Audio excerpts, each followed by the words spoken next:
ライオンの作り方。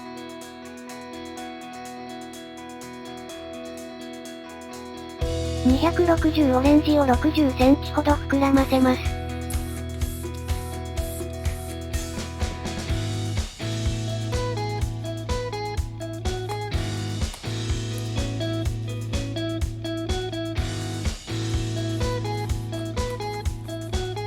3センチのバブルを6個連続で作ります。これは縦紙になります。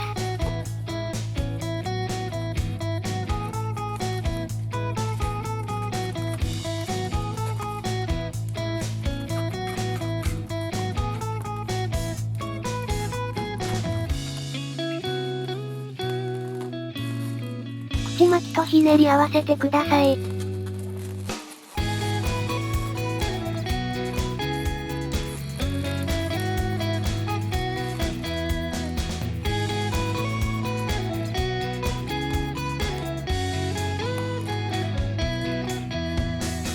顔を作りましょう。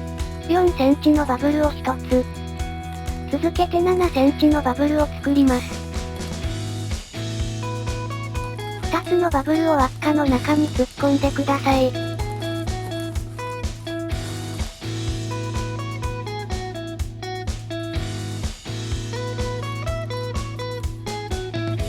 5センチのバブルを1つ。これは首になります。7センチのバブルを2つ作り、ひねり合わせます。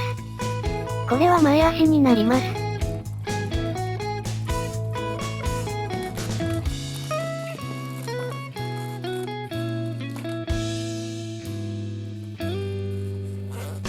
7センチのバブルを1つ。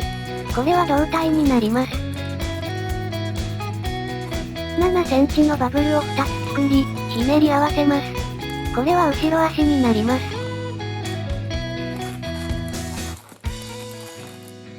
これで完成です。お疲れ様でした。